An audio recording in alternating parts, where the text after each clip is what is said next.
Hello, everyone. I'm Sally, the humanities editor of Sally's Book Review. Wu Xuan's usual hobby is watching movies. I wonder if you've recently gone to the cinema to catch some Spring Festival movies. In Pegasus, the down-and-out race car driver, Jiang Qi, he came out of retirement to regain his former glory and challenged the genius of the younger generation. King of Racing.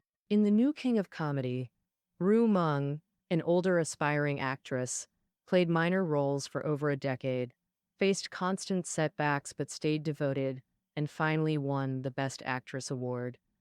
In The Wandering Earth, astronaut Liu Peicheng ignited the space station and sacrificed himself in flames to ensure the survival of Earth's future generations. As you can see, whether it's a racer, an actor, or an astronaut, their life paths may seem different, but all converge to the same point. We must return to our core values, persistently chase our dreams to give life meaning. So, how will you choose to spend your life? This week is Biography Week. I've carefully chosen 7 biographies for you, which could help you find the answer. These include the grand lives of emperors and fascinating tales of leaders in different fields. Some people ask me, what are the benefits of reading biographies? I believe reading biographies isn't about copying these people's lives, but about drawing inspiration from them so you realize that life is vast, the world is diverse, and there's always a path for you. Now, I'll recommend this week's book list. On Monday, we'll share the legendary tale of an emperor who started his military campaign at 18 and was crowned emperor by 28. He defeated the Turks 5 times, initiated the Zhonghuan era, and established the flourishing Tang dynasty. The ancients praised his magnificent deeds with the term emperor for 1,000 ages. By now you must realize he is the famous Emperor Taizong of Tang, Li Shimin. Do you know how he defeated 100,000 enemy soldiers with only 3,000 troops? Why did he stage a palace coup at the Xuanwu Gate? And how did he initiate the Zhonghuan governance? After hearing this biography of Emperor Taizong, you'll find the answers. On Tuesday, we'll share the story of a legendary painter, described by Xu Beiheng as the greatest in 5 centuries, with a tumultuous life. He once worked as an advisor for bandits and even renounced worldly life, wishing to become a monk.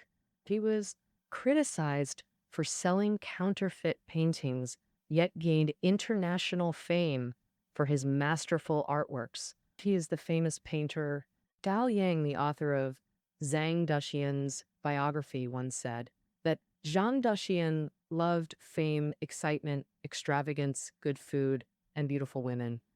There are endless worldly pleasures, but his talent and hard work in painting were unmatched in modern China. After listening to this legend of Zhang Daqian, I believe you'll gain a fresh perspective on him. On Wednesday, we'll share Feng Zikai's life story. Many people really enjoyed his cartoons and articles, finding them quite fun. But actually, Feng Zikai's life was full of hardship.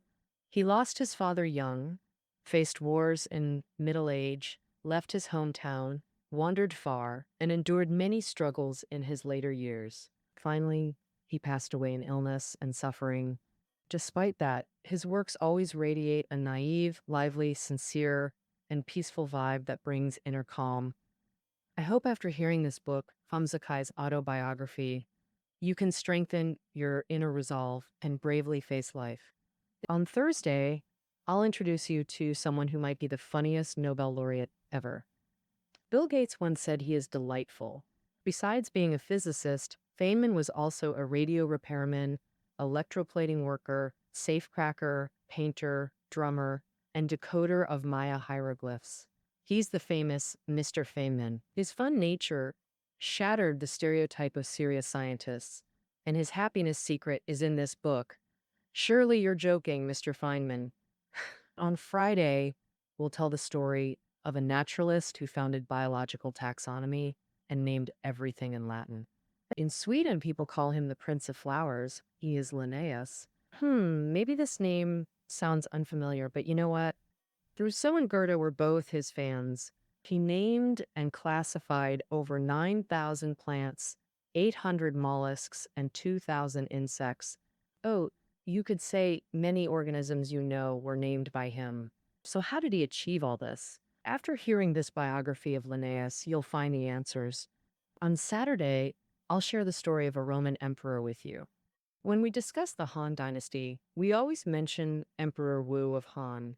If we talk about Rome, Caesar is absolutely a must talk topic. As a key politician in Roman history, the name Caesar even became a title for later European monarchs. Whether it's the German Kaiser or the Russian Tsar, in their languages, both titles trace back to the word Caesar. So, how did Caesar climb step by step to the peak of power? Well, let's listen to this biography, Caesar, The Life of a Colossus.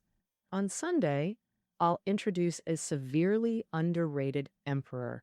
Though he founded the unified Sui dynasty, he's less famous than his wasteful son. Yang Jian, that is Emperor Wen of Sui. Why is he so underrated? First, through brilliant military strategies, he unified the nation.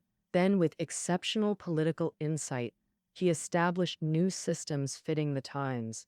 You could even say he laid China's unified structure for over 1,000 years. If you want to understand his life, you should definitely listen to this biography of Emperor Wen of Sui. So above are the 7 biographies recommended for this week. Also, a quick ad. Sally's Book Circle's Celebrity Exchange event is still in full swing.